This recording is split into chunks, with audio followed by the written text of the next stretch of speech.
नमस्कार, आप सभी का स्वागत है। मैं इंदिरा सारस्वत, एसोसिएट प्रोफेसर, श्री कल्याण राजकीय कन्या महाविद्यालय सीकर। आज हम बिहारी सस्सी के दोहों की व्याख्या करेंगे। हमारा जो पहला पद है वो इस प्रकार है। नहीं पराग नहीं मधुर मधु, नहीं विकास ई काल, अली कली सो बधु, आगे कौन हवा। बिहारी रीतिकाल के प्रमुख कवि है।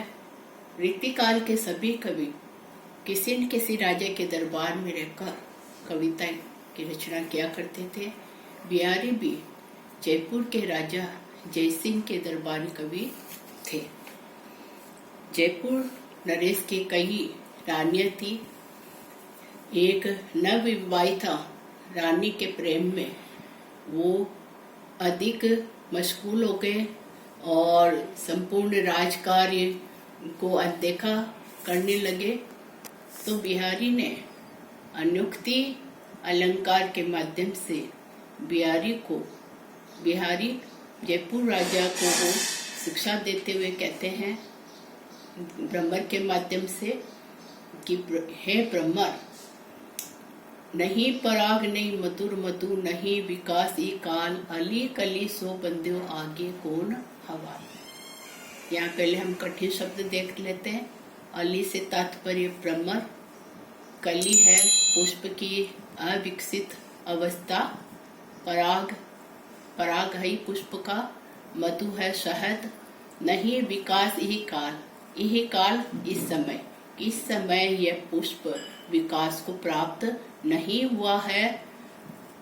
अली हे भ्रमर कि इस डाली पर लगी हुई ये कली जो अभी विकसित अवस्था को प्राप्त नहीं हुई है, न तो अभी इस कली में पराग है और न ही इसमें मधु शहद है, न ही विकास ई काल, न ही ये कली अर्थात अविकसित पुष्प अभी विकास को प्राप्त हुआ है।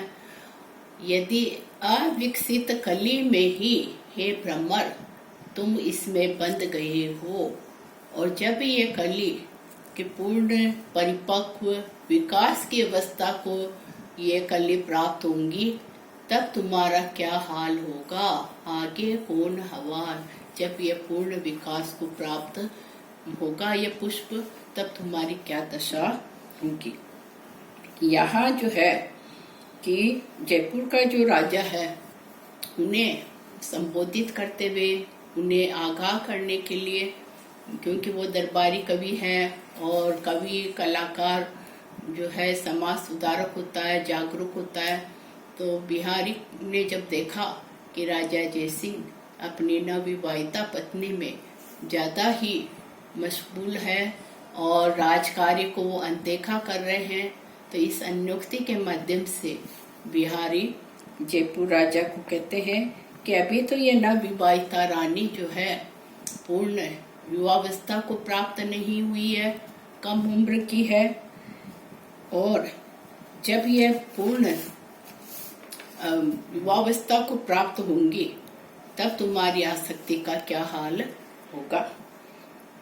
यहाँ जो है अली मीन्स भ्रमर कि भ्रमर की जो प्रवृत्ति है, भ्रमर की चंचलता उसका व्यवहार होता है, तो भ्रमर की चंचलता की प्रकृति की ओर यहाँ संकेत किया गया है। तो राजा जयसिंह की जो प्रकृति है वो अत्यधिक चंचलता से युक्त है। और अलंकारों में हम यहाँ देखें तो अनुक्ति अलंकार का प्रयोग हुआ है। तो ये जो बिहारी सस्सी का प्रसिद्ध दोहा है, कहा जाता है कि बिहारी के प्रत्येक दोहे को सुनने के पश्चात राजा जयसिंह अत्यधिक प्रसन्न हुआ करते थे, और प्रसन्नता के पश्चात बिहारी को प्रतिदिन एक दोहा सुनने के पश्चात एक सोने की मोहर इनाम में दान में दिया करते थे। तो राजा जयसिंह ने जब इस दोहे को सुना तो वो नाराज नहीं हुए, बल्कि वो जो है आगाह हो गए कि वास्तव में कवि सही कह रहा है कि उन्हें राज कार्य को अनदेखा नहीं करना चाहिए, और प्रसन्न हुए। प्रसन्न होकर के बिहारी को एक सोने की मोहर भी दान में दी गई। तो यहाँ अनुक्ति अलंकार के माध्यम से नवविवाहिता रानी में ज्यादा मशगूल हुए जयपुर नरेश जयसिंह को शिक्षा दी गई है। इससे अगला हमारा दोहा है, मरत प्यास पिंजरा पर सुवा समय के फेर, आदर दे दे बोलिए तो बायस बलि के पेड़। मरत प्यास पिंजरा पर सुवा समय के फेर, समय समय समय का फेर, वक्त समय समय वक्त बड़ा बलवान होता है कि वक्त के अनुसार ही कि इंसान का अगर समय अच्छा है तो उसकी सारी परिस्थितियां अच्छी होगी, समय खराब है तो सब कुछ बुरा होगा। कि यहाँ कि बिहारी ने समय विशेष के कारण गुणवान व्यक्ति जो घर में ही स्थित है उसका यदि हम अनादर करें और कव्य की तरह मूर्ख इंसान है उसको हम आदर दे दे करके सम्मान दे बुलाएं तो ये अच्छी बात नहीं है। उस पर कवि आक्षेप लगाते हैं, आरोप लगाते हैं कि ये समय का ही आप फेर देख सकते हैं कि बेचारा सुआ मीन्स तोता कि जो घर के पिंजरे में बंद है लेकिन समय के फेर के कारण कि उसे खाना पानी इत्यादि नहीं दिया जाता और वो प्यास के मारे मर जाता है, हालांकि वो घर में ही स्थित है।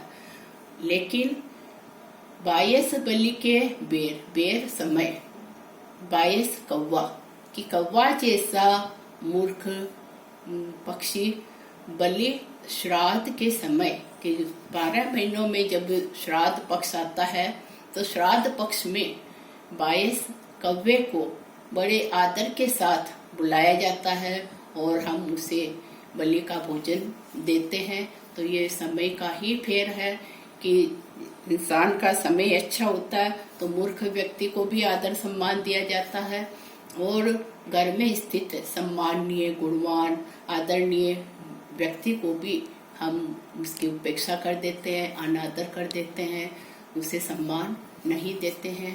ये यहाँ वक्त के फेर के बारे में बताया गया है। अलंकारों में यहाँ अनुप्रास अनुक्ति अलंकार का प्रयोग हुआ है। इससे अगला दोहा हमारा है, जगत जनायो जिहि सकल सो हरि जानो नाय, जो आँखिन सब देखिए आँखिन देखी चल। बिहारी सस्य से लिए गए इस दोहा में भक्ति पर प्रकाश डाला गया है कि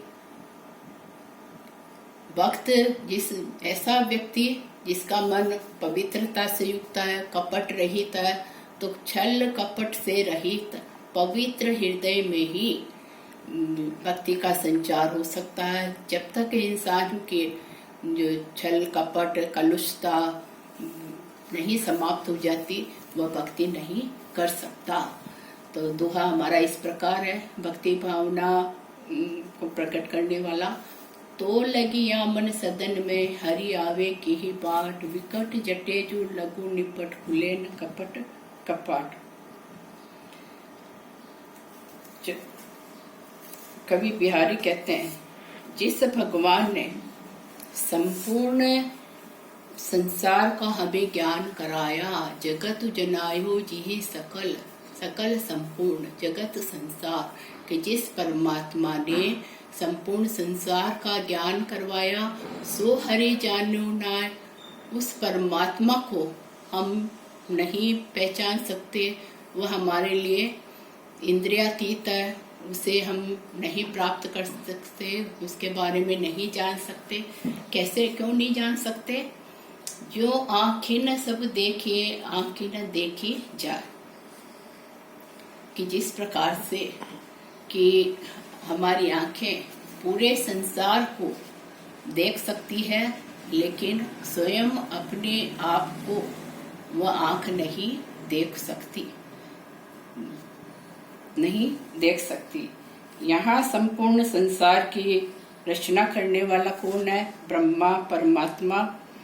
वह अगोचर है, हमारी समझ से परे है, ज्ञानातीत है।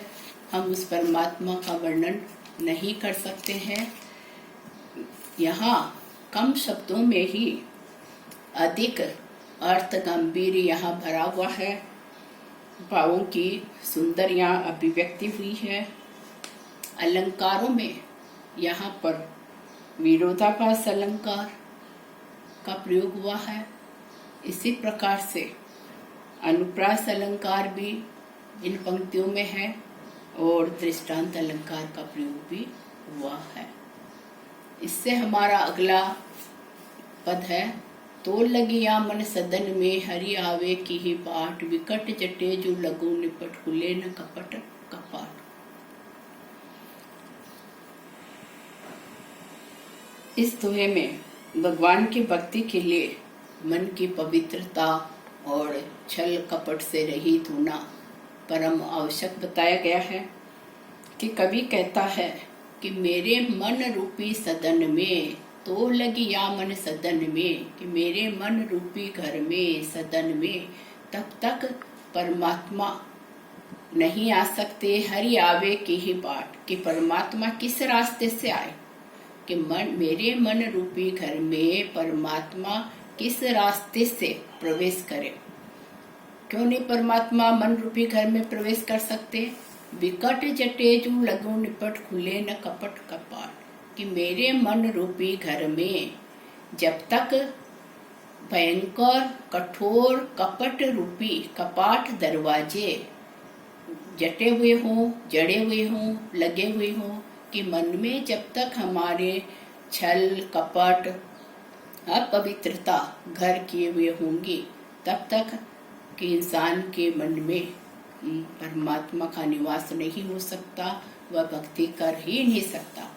कि भक्ति की पहली शर्त यह है कि इंसान का निष्कपट छल कपट रहित पवित्र होना आवश्यक है। जो मन पवित्र होगा उसी मन में कि भगवान प्रवेश करेंगे और वह भक्ति भावना से युक्त वह मन हो सकता है। तो मन को कपट से दूर रहने की यहाँ शिक्षा दी गई है कि हम हमेशा अपने मन को छल कपट से दूर रखें, मुक्त रखें।